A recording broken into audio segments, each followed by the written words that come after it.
Good morning.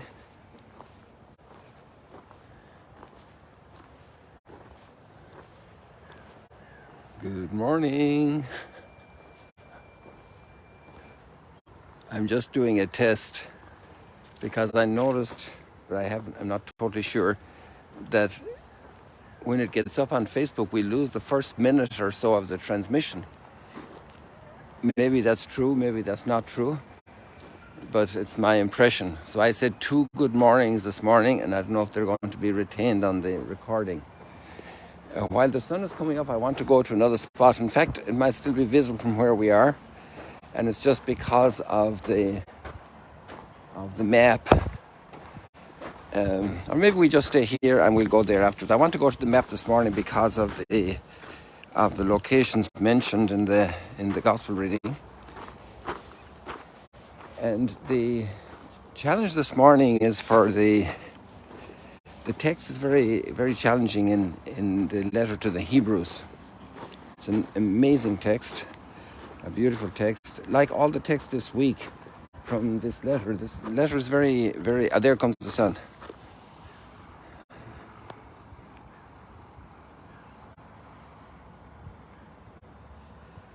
There we have it. Good morning, everybody. Here's sunrise, new day, new hope, new life. And today, actually, there's a new covenant being spoken of.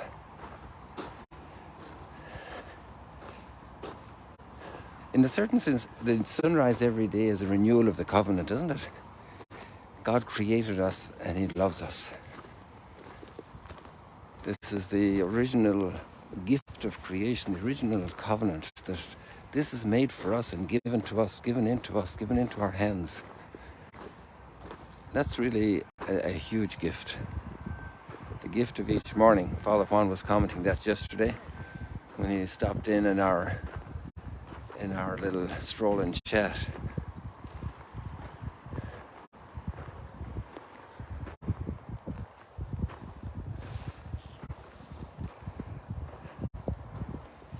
I want to come back here and get the window. We'll get that later. So let's get into this stuff. This is very, very, very strong.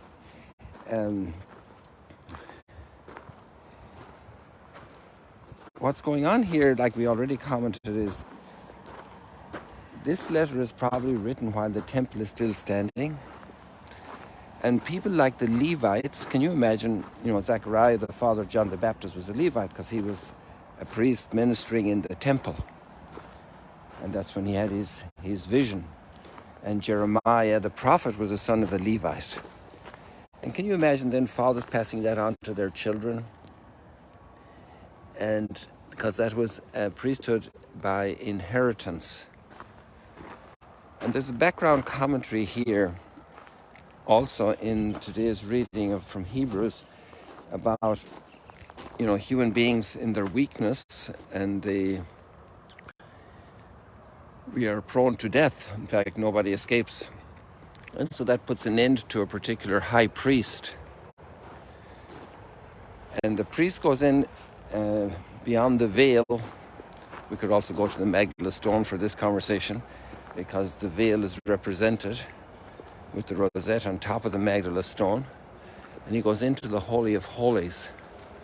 And this is the most precious part of the temple, where the people in Jerusalem understand that that's where God's presence resides in a very, very special way. And that is an extraordinary day on Yom Kippur when he goes into the temple. The whole letter to the Hebrews has the Yom Kippur background to understand its flow, to understand its thought process, its logic.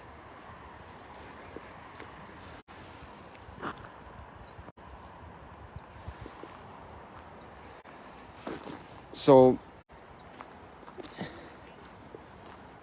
we can just continue reading the text. Let's read it together a little bit.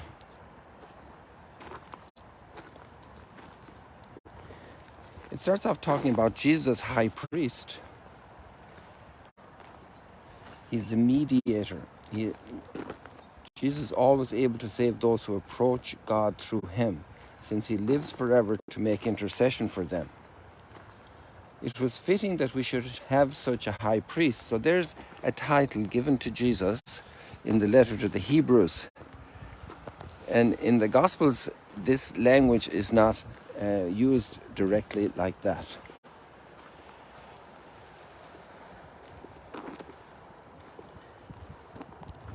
So calling Jesus a high priest is also addressing the language and the understanding of the Levites who have become disciples, have been baptized, have accepted the community, but are now in a situation of they feel deprived because in the Christian worship they weren't slaughtering ants every day in the temple. They weren't doing the incense offering. They weren't working with the showbread. They now were in a different form of worship of God. And they're kind of regretting what they did have and no longer have. And this became a great loss for them. And we saw that earlier on when the people came out of Egypt. They started regretting not having the onions of Egypt and the leeks of Egypt. And even early on when the process of Passover was happening, the process of Exodus was happening, leaving slavery, there was a time when they suffered hardship in that process. And they said to Moses and Aaron, you brought a great misery upon us. We would be better off not having rocked the boat and just continued as slaves. But God doesn't want us to continue as slaves, so they had to learn that they were going to go through the hard birth times of entry to freedom. And now we just want to show you here Mount Hermon, because the way the sun is, oops, that's me, that's not Mount Hermon. So let's get back to Mount Hermon. Look up here. You see, in the very center of the screen, just above the fringe of the hill, the sun is shining on the snow on Mount Hermon. Can you see that there? It's always a joy to see Mount Hermon.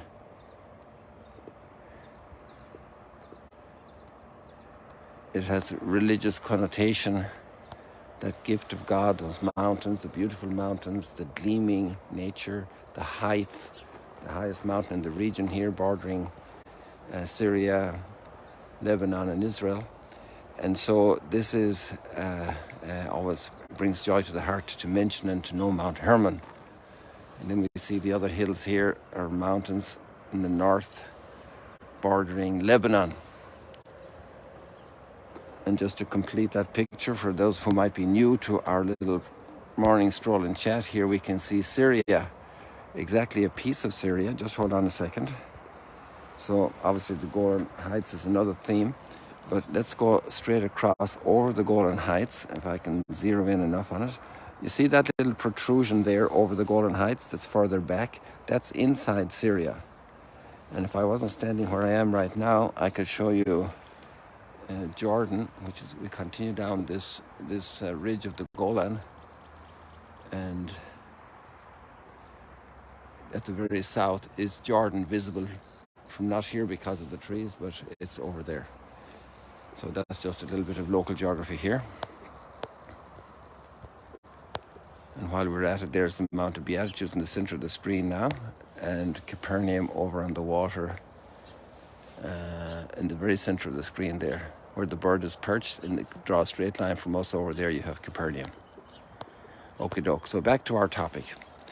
So these priests need to be, these Levites who have now been baptized and are following Jesus need encouragement. That's the background of this letter.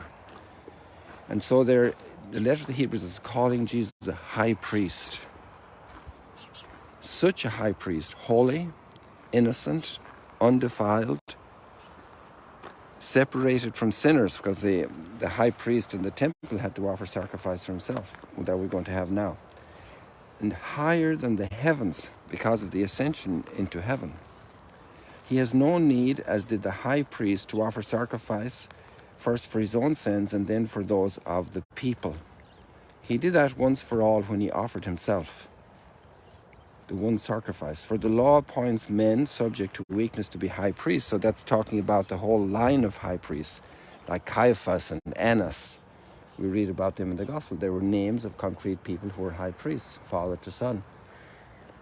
And in the time of Roman power here, Rome had a big say in appointing the high priest and choosing the high priest, and there was also a path to corruption in that whole process. For the law appoints men subject to weakness to be high priests, but the word of the oath, which was taken after the law, appoints a son who has been made perfect forever. The Son of God. He called God Abba, Father, the only begotten Son of the Father. The Word was made flesh. The Word came forth from the Father eternally. Through the Word, everything was created. So in that sense, he was a natural between the Father and the created world. But then he became flesh and came into the created world and could do this for us. The main point of what has been said is this: we have such a high priest who has taken his sight at the right hand of the throne of the majesty in heaven. And these lines now are very interesting in the vocabulary. A minister, and in the Greek text, this would be a liturgos, this would be a man who does the liturgy. And there we have the word liturgy in Christian vocabulary. A minister of the sanctuary and of the true tabernacle that the Lord, not man, set up.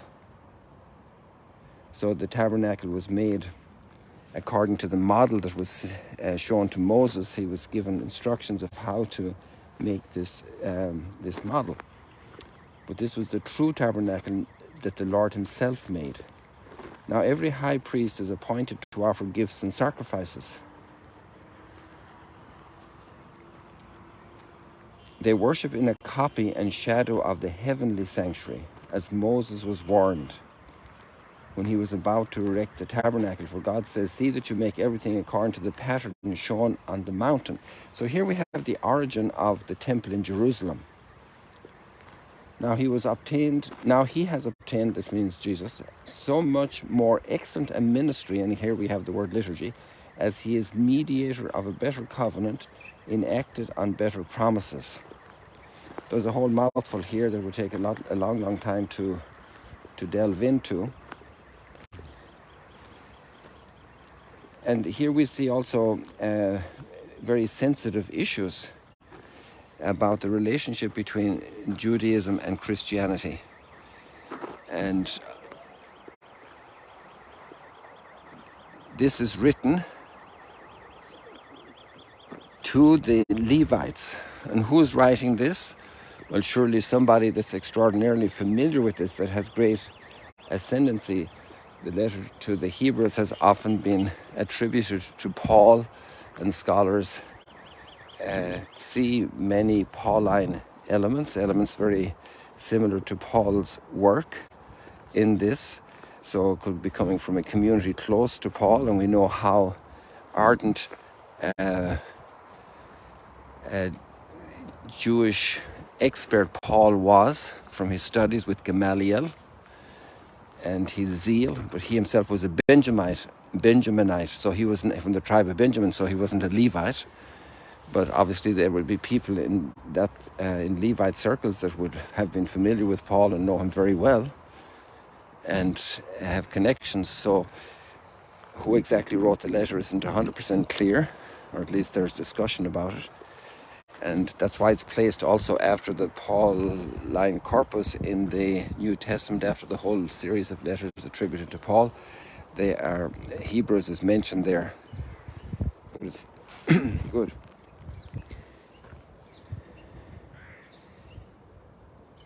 So there's an awful lot more language to bring in here, people, and we won't do it now, but I'll just give you a little taste of it.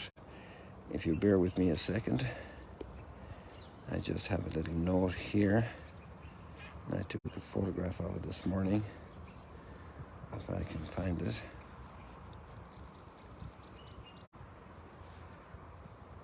There I have it now, if I can open it up enough. So basically what has happened is that the that the Paschal Mystery has inaugurated a new worship. And we find this in many different quotations in John's Gospel as well, in which there's a minister who exercises his ministry. So this is the language we've been reading here. And the liturgy, then the liturgia, is done once for all time. That was Jesus entering into heaven, having made reparation for us. And he is before God for all mankind. And he sacrificed himself in that liturgy on the cross. And the church then has continued making that present to us inside the community, and each community. And that is the Eucharist. And we have lots of references to this in the New Testament. In many texts. I don't think there's a point of going into all those. I have a whole list of them here. In Corinthians, Acts of the Apostles, in the Apocalypse, the memorial of the resurrection. Do this in memory of me. This is the cup of my blood of the new covenant poured out for the forgiveness of sins. All these texts that are mentioned so clearly at the Last Supper, and do this in memory of me. And they continue doing it in memory of me. The memorial of the offering of Christ. Take and eat the breaking of the bread on the first day of the week, every week, that Jesus himself started doing with them right on the evening of the resurrection with the disciples of Emmaus, and then going on to doing it the following week and doing it again and again on the first day of the week, to such a point that early Christian martyrs said, without the Eucharist we cannot live. So it was their participation in this. And then the person appointed had hands laid upon him in succession. And this is a very interesting background to the liturgy of the Christian community. And there's an awful lot to say about that, but we leave it like that now. And I didn't get to the map, and the time is gone. Why did I want to get to the map? Because it talks about Jesus' travels and where the people came from, especially where the people came from. They came from Tyre and Sidon, which is way up north there in the coast of present-day Lebanon. And they came from the Decapolis. They came from across the Jordan, from the other side. They came from Jerusalem, it says. From Judea, it says. They walked all the way up here. They came from Idumea, and that was territory of Herod the Great's family further south. So all of these people were coming. People, we better stop, otherwise we'll have a very big file to upload today. God bless you. See you later, alligators. Do a short Instagram, say a prayer today. We're doing a retreat for, I've been asked to preach a retreat for some priests who are doing a renewal course here. And I'd love if you say a prayer for them, so that we won't stand in the way of the Holy Spirit, so he can speak to their hearts and they can walk the path of great renewal in their Holy Land time. God bless you.